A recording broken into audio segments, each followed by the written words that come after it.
All right, we are about to begin. So I know people will continue to join in the next couple of minutes, but I just wanted to say hello to everybody.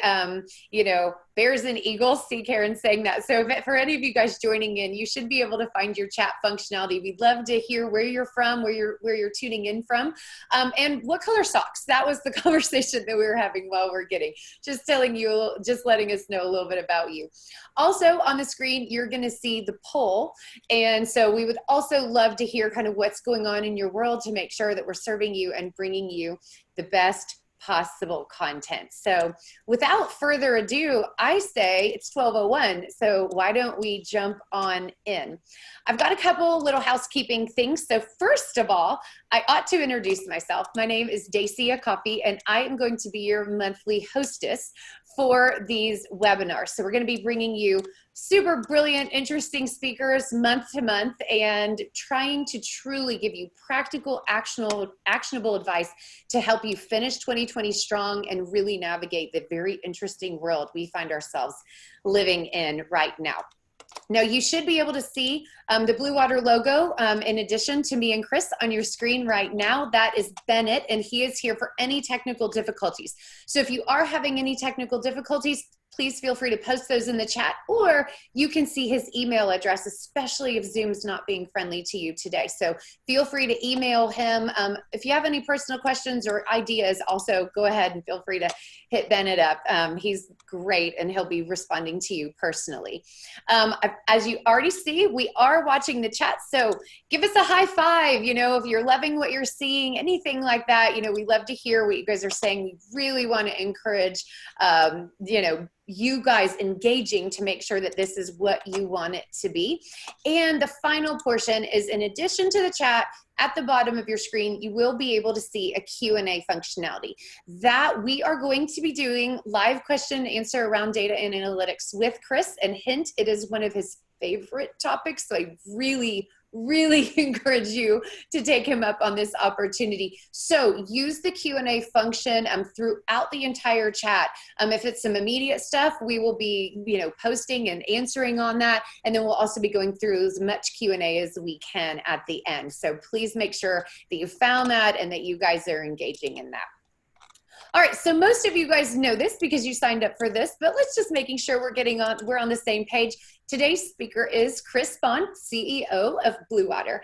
And Chris has been a learning and talent advocate for 30 years. I mean, he has seen the changes in the industry, and speaking plainly, he's helped create some of these changes in the industry. And he's really helped to redefine how great organizations develop their people and scale learning in order to keep up with constant change, which I would say we find ourselves in right now. So Chris, you ready? Shall we get started? I'm ready. 30 years, man, I'm feeling old. At least the gray's not too much. So, but lots of time, lots of experience. This is going to be a lot of fun today. So I'm looking forward to it. Me too. Okay, so let's just start in a practical way. You were very intentional about we need to talk about data and analytics. This is what I'm hearing. So why? Like, what are you hearing that made you go, this topic is where we need to start? Yeah, I think there's so many things that are changing and going on now. Really over the past 18 months, we've begun to see changes in learning, talent, and human capital management in terms of how people are beginning to approach, how individuals want to learn, how do you assess talent, how do you actually manage the employee engagement life cycle. And so as those changes began, they got accelerated through COVID. It's almost like we poured jet fuel on that. And the longer the COVID goes on, now we're dumping rocket fuel on it, and things are changing and progressing so quickly. And the question is, how do we ensure that we're actually making proper decisions around what we should be doing for the people inside our organization? And as we look at that, there's an amazing amount of people data or information, if used properly, that can help us and help our organizations move through those changes. Now, I'm looking at that and I'm seeing a lot of this going on, but I've been able to talk with a variety of CEOs and learning leaders and chief people officers. They're just desperate for information and data. And initially, the way that we're seeing a lot of people approach this is, let's just go create a bunch of reports. But are the reports and the information that you're gathering providing the right intelligence for people to be able to make decisions? So as we looked at what topic do we want to talk about, it's really kind of a lot of chaos and confusion around, I need to go create reports, I have things that I need to share. The business is asking for more and more information than they ever have before. And now I've got to find myself in a position to not only address the immediate need of what's happening in 2020, but as you said in your introduction, what's going to happen in 2021 and 22, and how is all of this going to really change the nature and the business of learning, talent, and human capital management? I mean, it's such an interesting dynamic that you're explaining there, because there's so much data. I mean, you're referring to reports, but let's drill down a little bit. So if there's so much data out there and we have the ability to run reports, and people are finally asking good questions about how do I help make decisions, why? Like where's the struggle? Why is it so hard to find answers inside of data? What's going on? Yeah, that's a great question. We look at the data, and especially since March, when COVID really started taking off and people began to go virtually, we've got a lot of learning going on, a lot of different talent information that's gathered. There's a massive, massive amount of information that's being collected by organizations. But the question is, we're collecting data. Is it the right data? We're eating food, but is it the right food? Is it what we really need in order to be able to help make decisions? And there's a variety of cases that we can begin to talk about where customers we've worked with, where they were collecting so much data, but it was the wrong data and it was not providing the right set of information. So when you begin to go in and look at that, it's about understanding what the question is you want to answer. What data do I need to answer the particular question? And then how do I remediate against the gaps in that data? But it's really about, do I have the right data, is the question around that. I think there's another piece that's a different layer, which really gets into, how do I understand what the business really needs from information in order to be able to make decisions? And I think that we were, this time last year, looking at it in one form or fashion, and now we're going to move and be completely different. And let me give you an example around that. There's a lot of anecdotal information or relational data that we would gather because we're working in the office together. So we're sitting next to each other, managers are having conversations with employees. We can really sense what's going on with those individuals. So that subjective information, the subjective decision-making was much easier because we were together. Now we're doing it over a Zoom video or a Teams or WebEx or whatever your form of conversation is. Those same interactions are not happening in a way that we're gathering that subjective information. And now we're trying to look at objective data without the subjective information, and there's not a complete picture.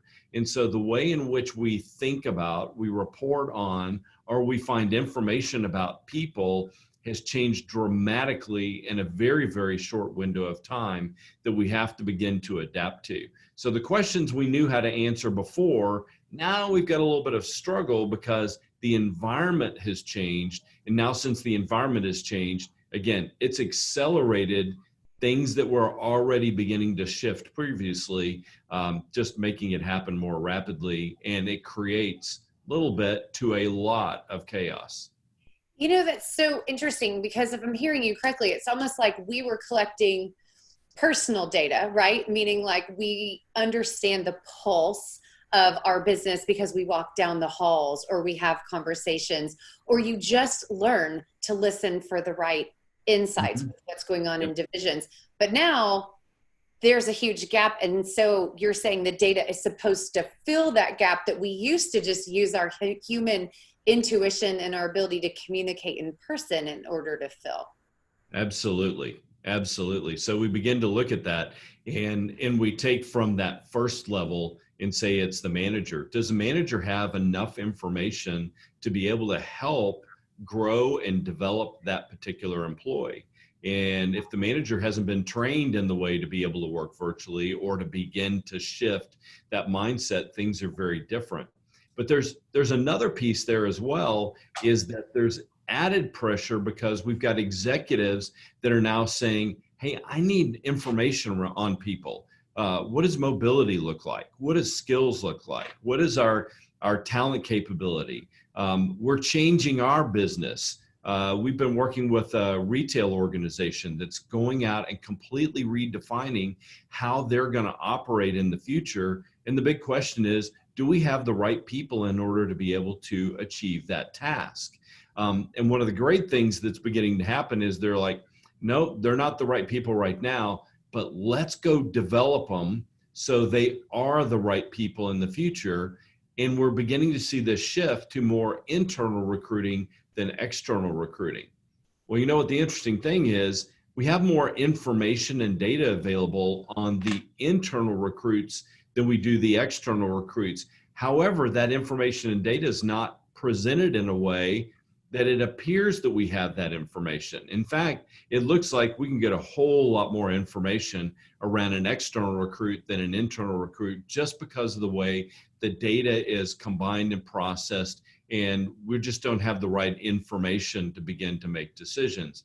But I'm hearing from business leaders, CEOs that are saying, I need to find people internally that have great mobility, or we understand their mobility, their willingness to go take on a different role or position, their capability, their skill, versus going out and just saying, well, I'm just going to hire a new person. There's really a need for a shift. So two pieces of the puzzle. Do managers have enough information in this virtual world to be able to help their employees, to really care for them and develop them?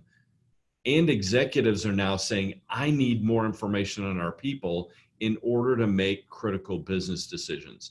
Those are both items that 9, 12 months ago, 6 months ago, we did not have a need to be able to really understand in the same way. It's creating more need and demand for the right set of information to be in the right hands of the individuals that need to make those critical business decisions. Okay, my head is swirling because I want to drill down a little bit more, because I mean, it's interesting what you just said there, especially about internal versus external.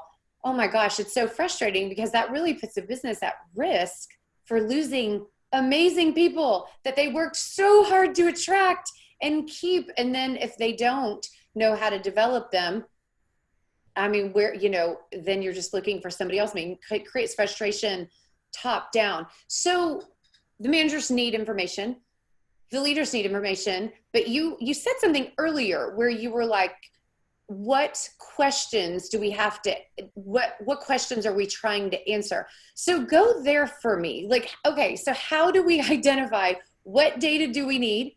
And then you're prompting a lot of questions. Like, how do we start to like wrap our arms around the amount of need there is to have insights inside of these numbers?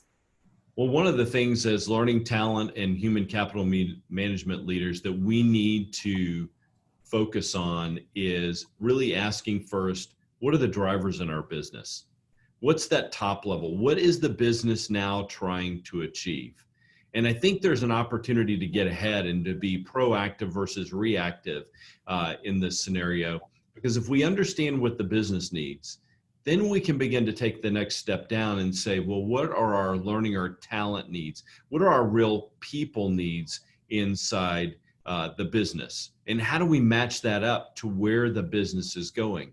From that point, now we can begin to go look and say, do I have the right data in order to be able to make the right decisions? So let's take that and pull it apart just a little bit. So in one organization, and this is a great example of one of our clients, they were looking at performance of their business. And in the performance of the business, this is a restaurant organization, and they were looking at the performance of the business, and they were having struggles because they were putting top performers, top managers, top leaders into one segment of their business, and it was continuing to fail on a continuous basis. It didn't matter who they put in there. I've got the top producer in the organization. They go into this one business and they begin to fail. And they could not figure that out Right. until they identified the right set of data. So first was the question, the big question was, why is the business failing? Right. Why can we not grow revenue? Why is this always the lowest performing environment that we've got?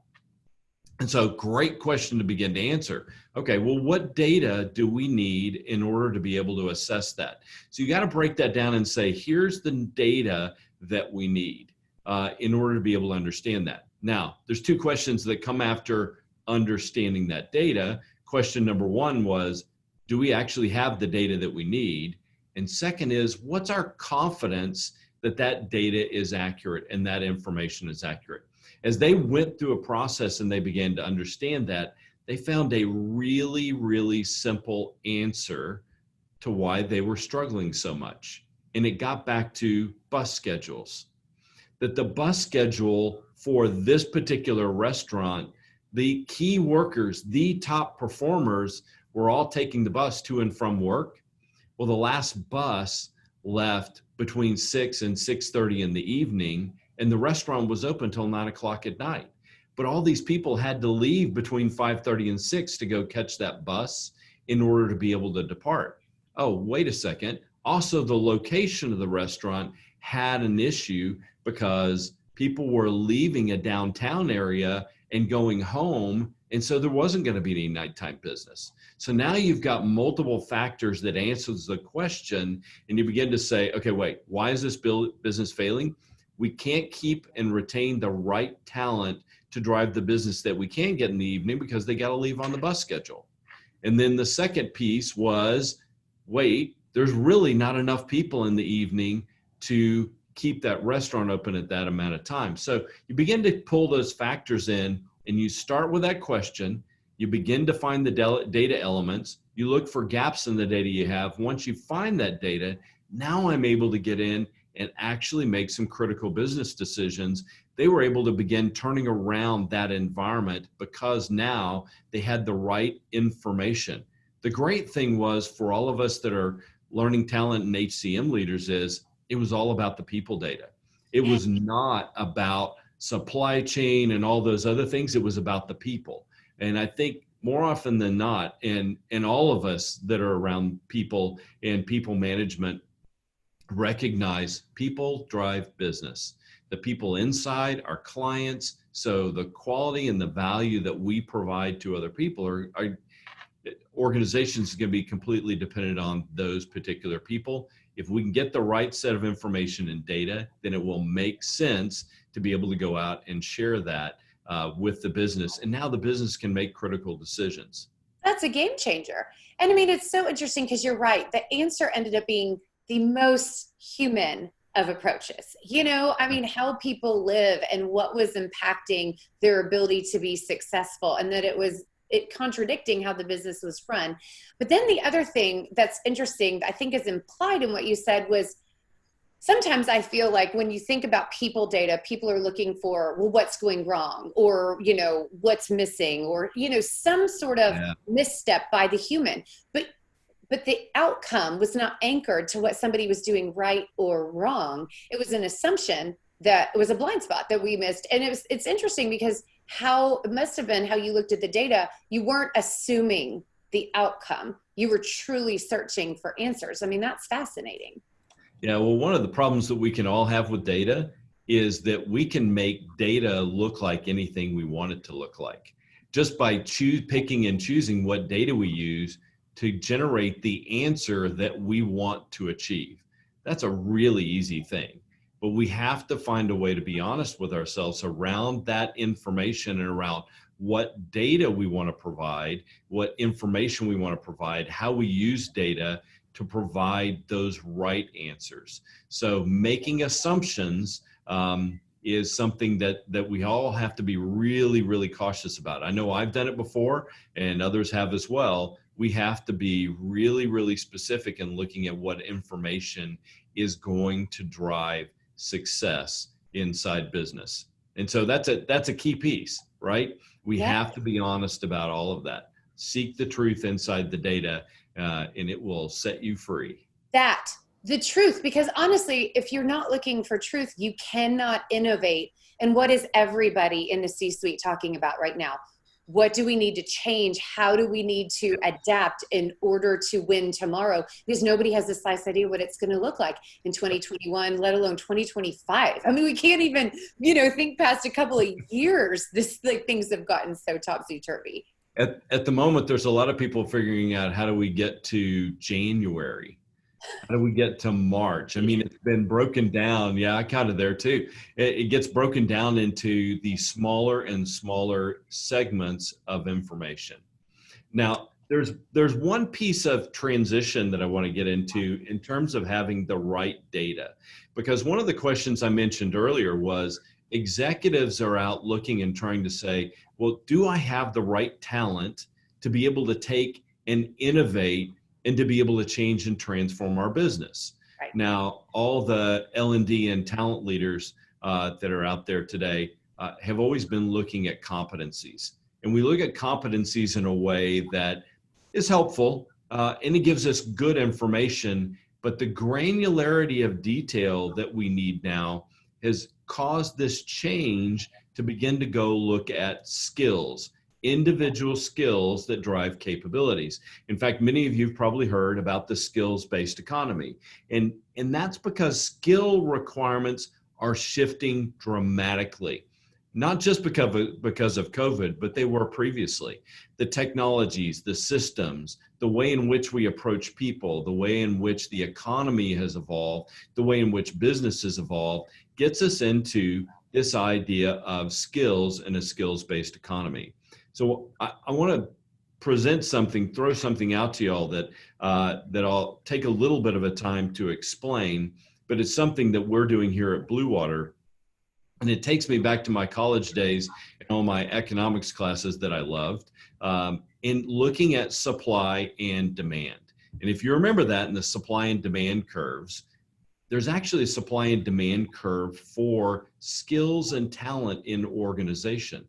So we first have to begin to go measure what's the supply of skills that we have inside the organization.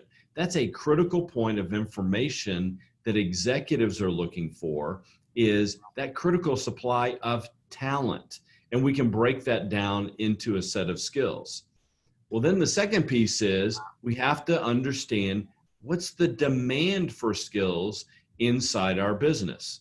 And those demand for skills become critical because we have to draw a point of equilibrium that the supply and the demand meet at this great apex that says we've got the right supply of skills for the right demand of skills inside the organization. Now, skills are not measured just by what learning did I take, what compliance courses did I complete. There's some very objective reasoning to that and things that are very, very measurable. But there's also the intangibles, the subjective information that we need to be able to gather as well in order to really understand who we have inside the organization in order to be able to achieve not only the tasks of today, but the tasks of tomorrow.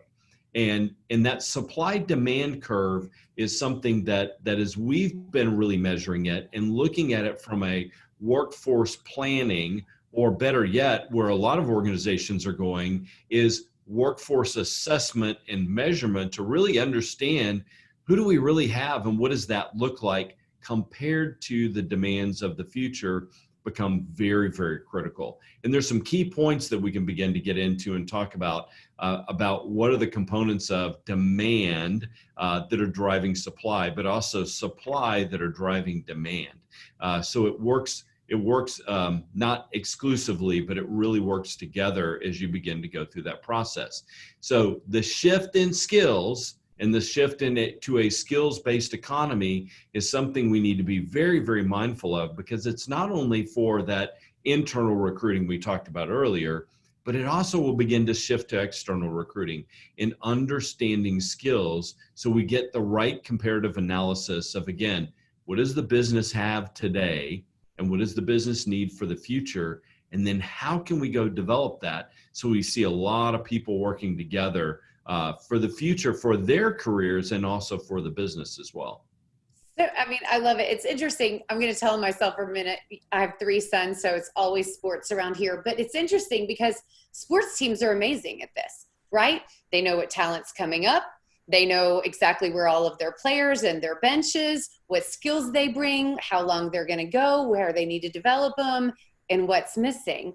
And you're literally just saying, we need to be looking at it that specifically with that type of practical application, but in an enterprise or, in the business setting. Mm-hmm. I think that's awesome. Okay, so I'm going to pause really quickly. I want to remind everybody, please use the chat functionality. Feel free to submit your Q&A. Chris and I still have quite a ways to go, but just wanted to encourage you on that. And then I believe we would love to hear from you. So we've got one more poll. So we want you guys to kind of give us some insight about what you're hearing. So either hit the chat, but also you're going to see a poll pop up right now around, what does your business want to know about your people? What are you specifically hearing? And we will release that in just a minute. So Chris, you and I can keep going. Absolutely. We're going to leave that live for a minute. These are great questions because really understanding what you need to know about people is at the crux of all of this. And I want to say, I've said it a couple of times, but I want to be very specific. There's a symbiotic relationship here between what the individual needs and what the business needs in order to be successful in the future. We want our employees to be happy and engaged and valued. We want them to really see value in the work that they're doing. The business has specific jobs that need to be done, and we want to make sure that that happens. How we match that all up together becomes really, really important. And it's this incredible value that we can begin to see through data.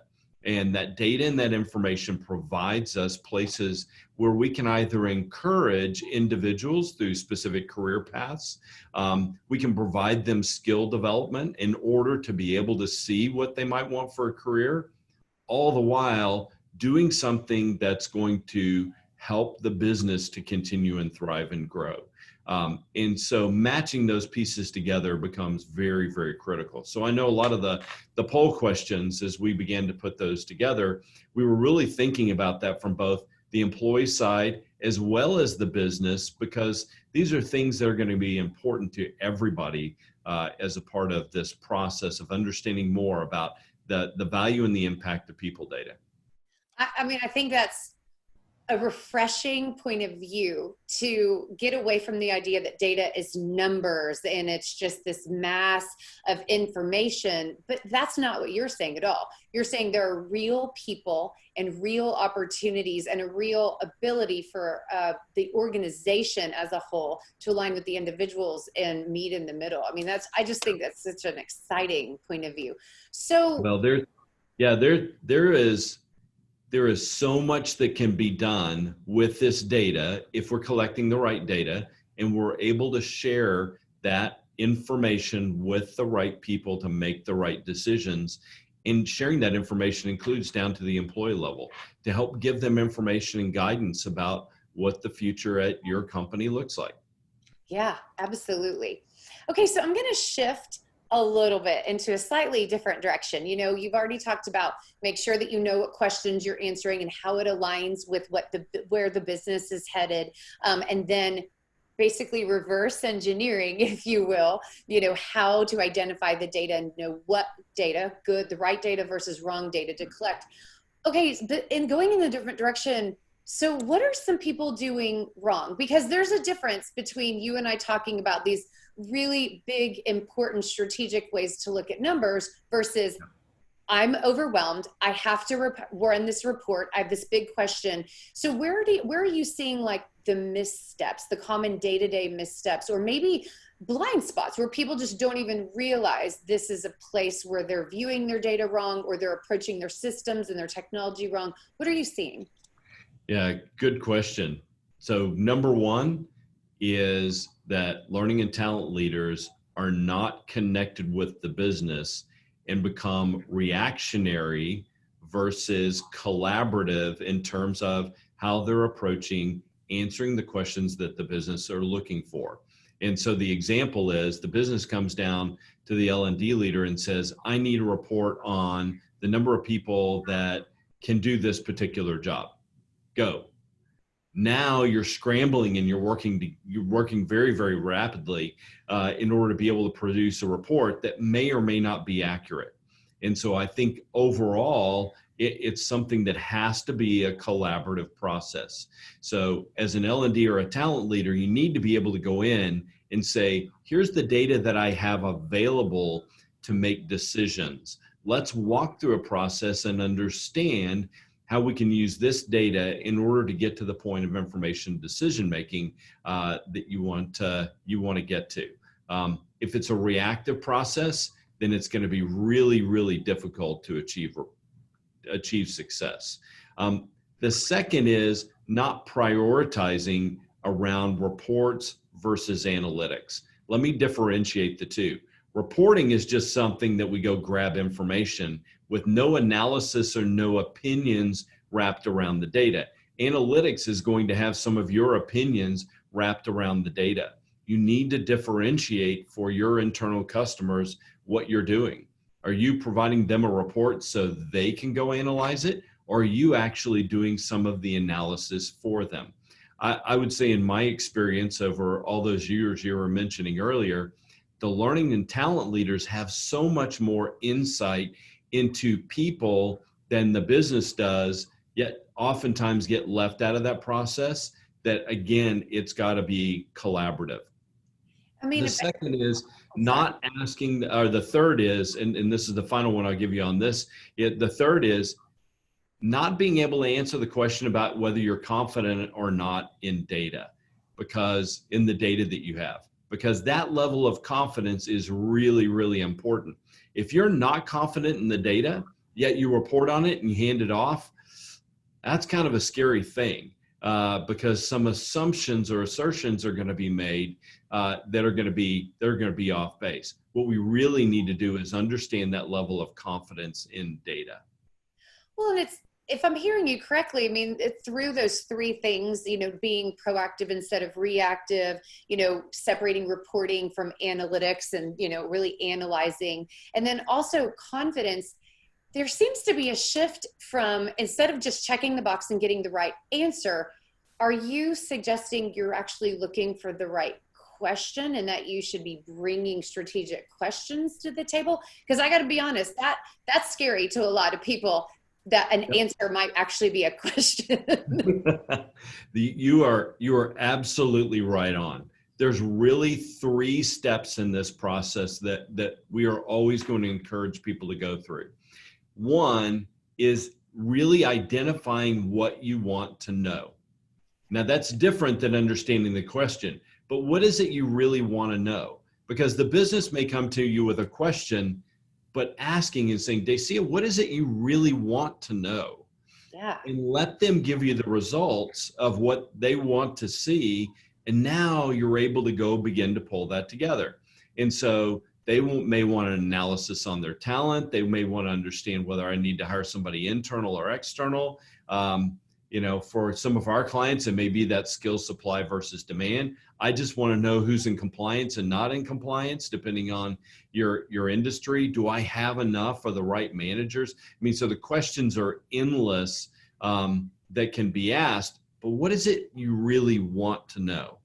And when you begin to ask an executive that question, they're going to come back with a business answer. Here's my business driver. Here's what I need to achieve. Again, the one that I used earlier, I'll use it again. Do I have the right people to do the job? Now that falls on the learning and development, the talent leader, to go jump back out and say, now I know what to be able to solve. Now I know the questions that I'm going to ask internally. So knowing what you want to know is step number 1. The second piece is, now let's go look and assess, do we have the data to be able to answer that question? And in the first question you go, yeah, I think I have the majority of the data. The second is, are you confident in the data? And the third is, what are the gaps in the data? Now, honest about that. The third piece, you got to be honest about it. The third piece is, now I know I have gaps. How do I go fill the gaps?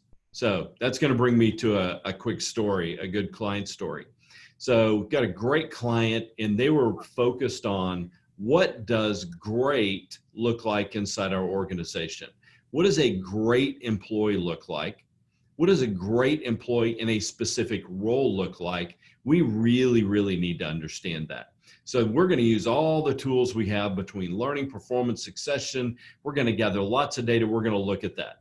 So they went out and we worked with them through a process we call decision analytics, and went through and identified 12 key data points that defined what was great. And everybody from the business to HR to learning and development, everybody looked at that from a talent perspective and says, yes, those are the 12 data points. If we can understand those 12 data points, then we can go measure everybody and understand what great looks like as an employee of this organization or by role in the organization. That's great. Excellent. Next step. We know the question. Now do we have the data?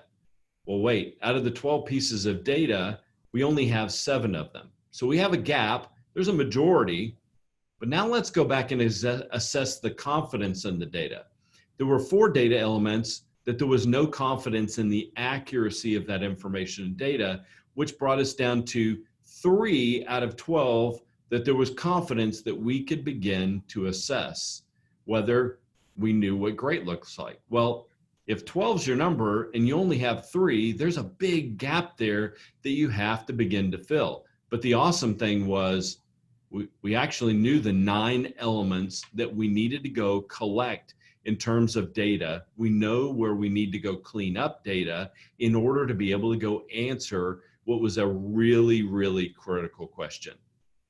And then that began to apply to whether you were internal, external recruiting, whether I'm going to go figure out what do I need in order to develop this individual, because I might come in and assess Chris and see that, well, he's got 5 of the 12 attributes, but we think that we can develop a good number of those in order to be able to get to a point of great. We know what that looks like. So they've now gone through the process. They're collecting the right data. They're cleaning old data. There's additional information that they're beginning to bring in. And now they begin to understand what great looks like, which is an incredible place for them to be at, where 12 months prior, they didn't know what that was. And so, or they couldn't measure it. Now they're at a point that they can actually measure it. Great, great place. And if you take the steps through the process, you can do that as well.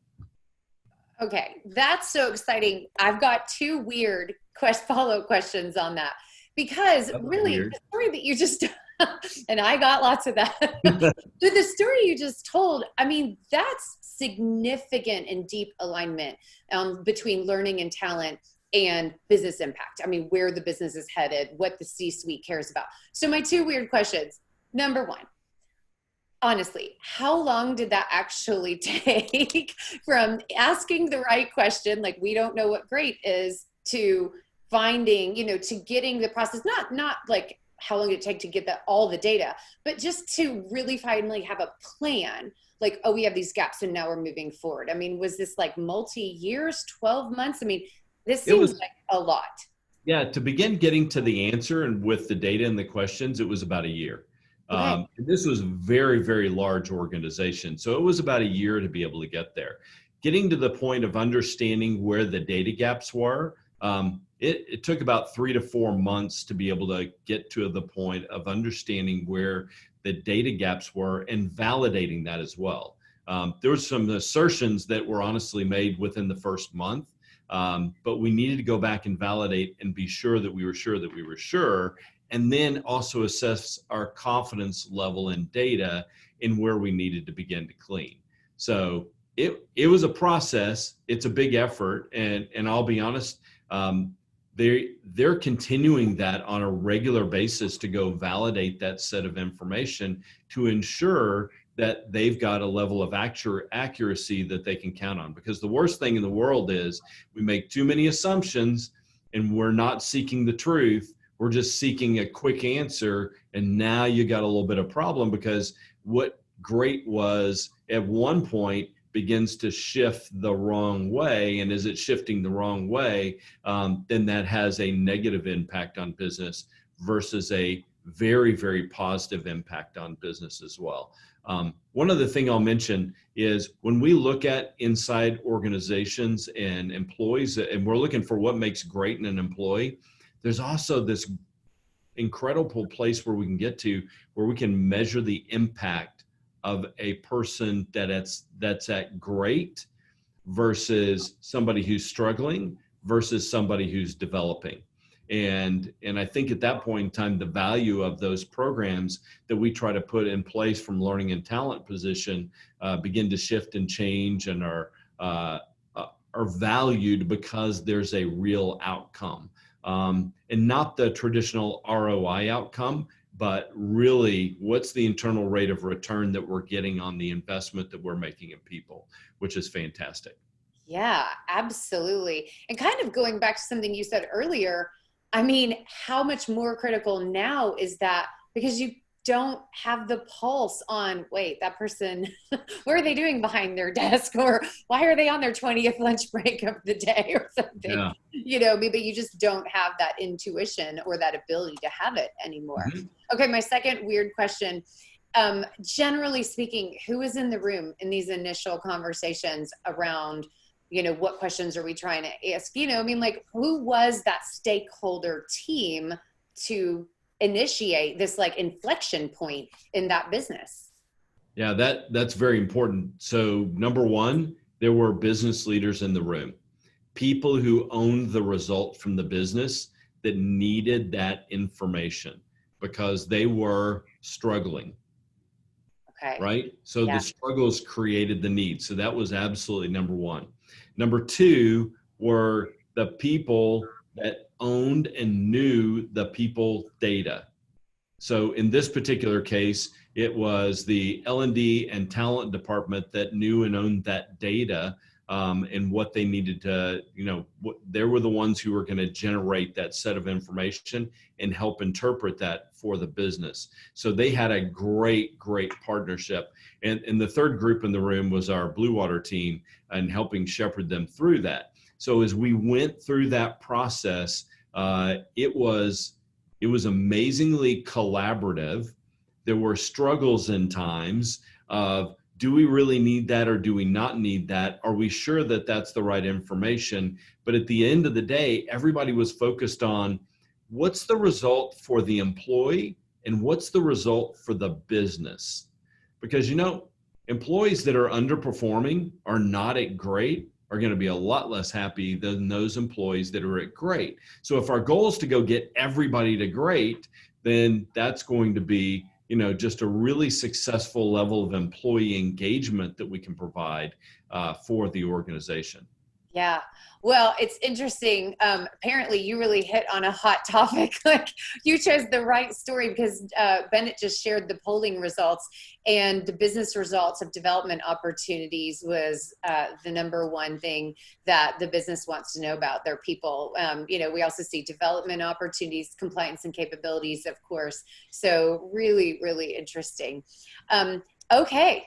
I say, I mean, we're about quarter till, so are you up for taking on some of those live Q&A that we promised? Absolutely. Okay, perfect. Let's see. One I see here, due to people working from home and a lot of large companies stating they'll adopt new policies to allow their people to continue work from home for a time, how will work from home shift? What do you think? How will it change the type of data managers and HRs will be receiving? For example, performance data. Yeah, I think the number one challenge that I'm hearing from business leaders that I'm seeing as we work with clients around this continued work from home is all around manager enablement, the frontline managers, and how do they help with that process. So the data that we need to be able to provide to managers and the retraining of managers is going to be really, really important. Because frankly, if you're used to an office environment, now you've got a virtual environment and you've got to manage people, it's not just a lift and shift of, well, I'll do it the same way and I'll just have another Zoom meeting. that's not going to work. And that's not going to be valuable. So we've got to find a different way to provide different sets of data and information from for a manager to be able to understand what's going on with that employee. I think the second piece is there needs to be some metrics that are not, well, let's just look at how many hours you clocked in and clocked out when you're virtual. There needs to be something that's different, that's a balance between between reporting on productivity, which is something that we can just get stuck in that, but say, how do we drive this into reporting on productivity? How do we include this with employee engagement through learning and development opportunities? And I think it's critical to provide more and more career pathing opportunities for individuals as well, so they see a future. Because the one concern I have about anybody that's working from home on a regular basis is not used to that, is how do you see your future, and how do I engage in the company and the future while I'm working in this virtual world? Yes. I mean, and I think even just what you said there, like those three examples of engagement, productivity, and development opportunities, that's a perfect example of you have to know what you want to know.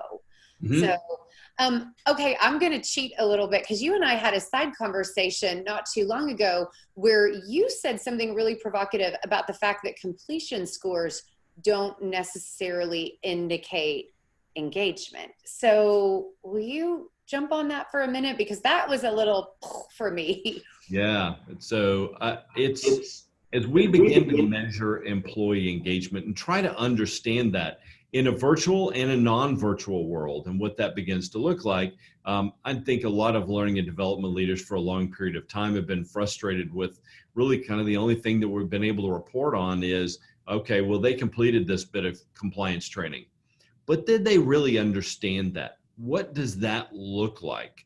And does that really provide us any information on whether an employee is actually engaged?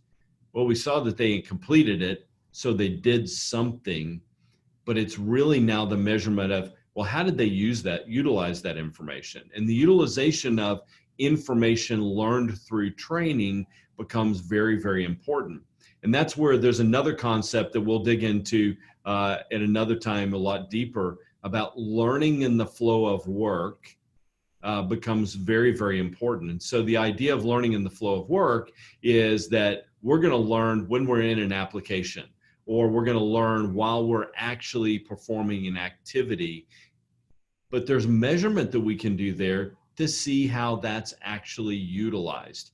And I think that there's a big shift there to say, not only did I take the training, but did I use what I learned in the process in order to be able to achieve a task or to be able to grow in my career? Those things become really important. So just saying, oh, great, I had 10,000 completions on a course, kind of get to, so what?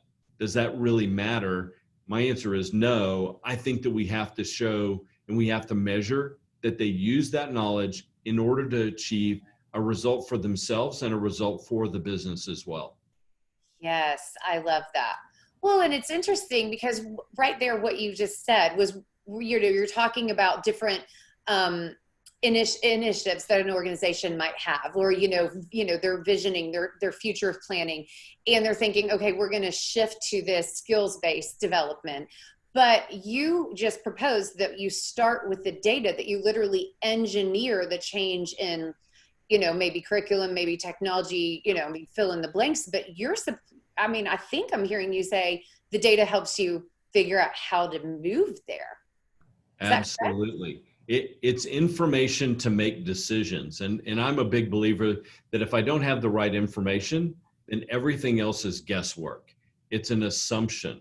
I need to have information. Now, intuition is really important because you've got the right information to look at, not just because I see somebody else doing that, so it's working for them, maybe it'll work for me.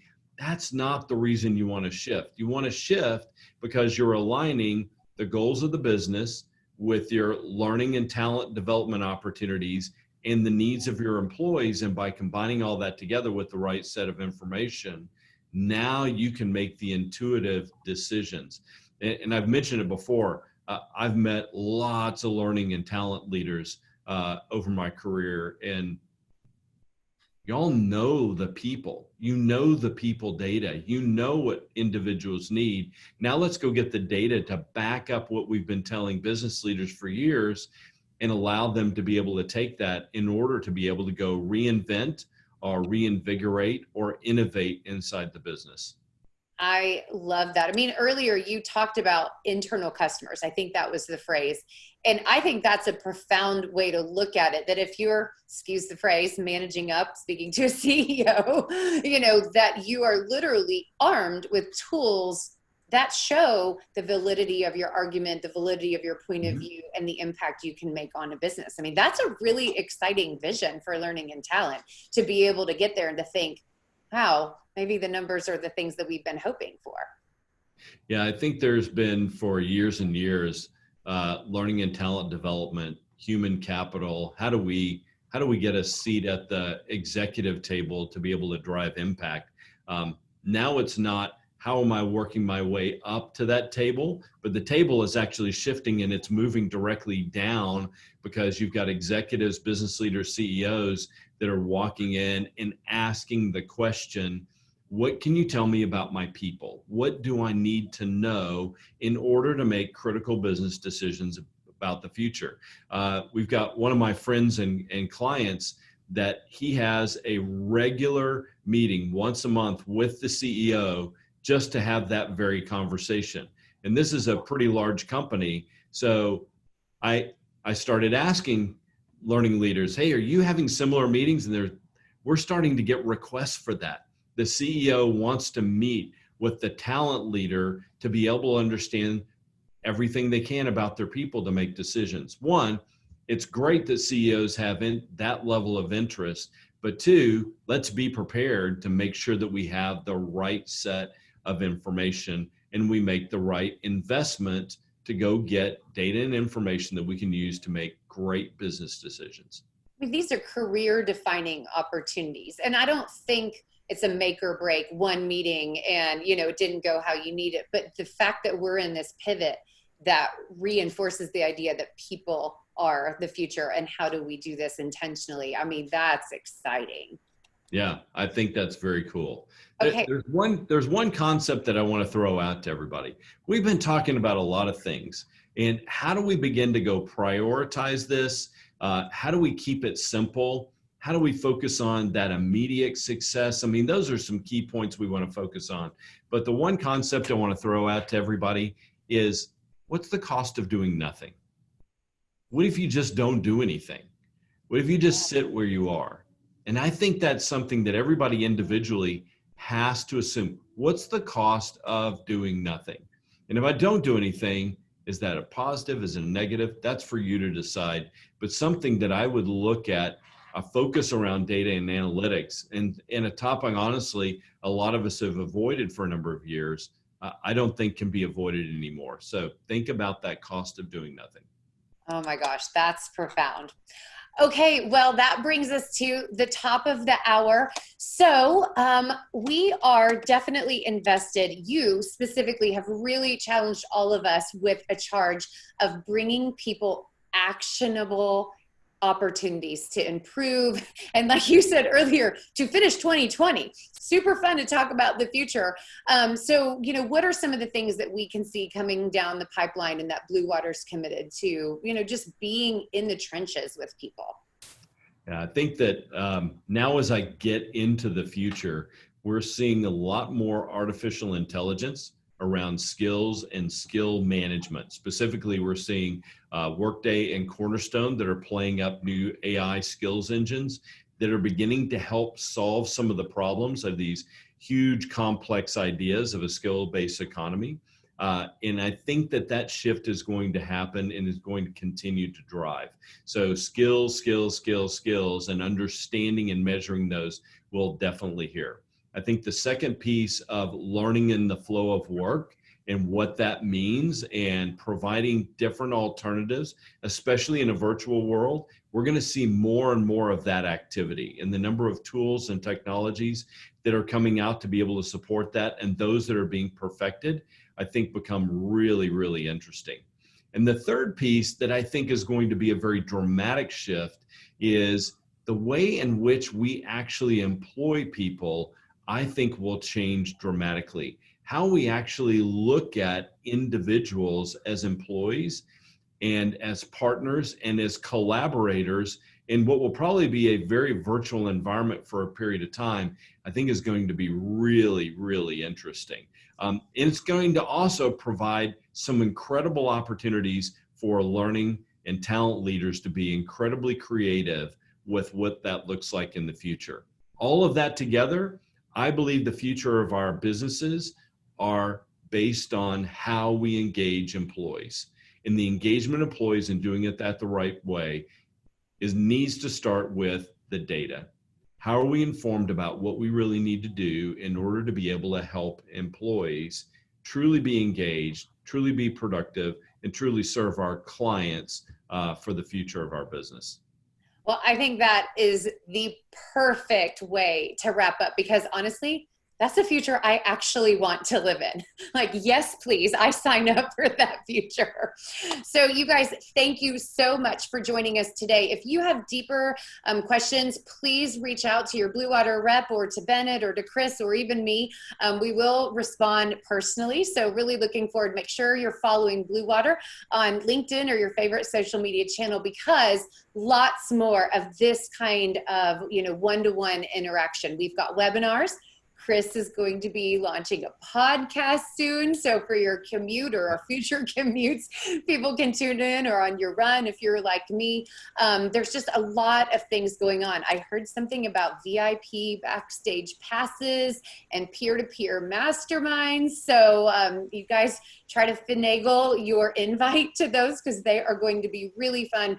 And, it's Blue Water's intent to fill that missing gap of being able to connect one-to-one, where I know we all miss seeing people live at conferences. And so we want to make sure that we return to that humanity. So thank you, everyone. Chris Bond, thank you so much for sharing your wealth of information. And I'm really looking forward to the next one.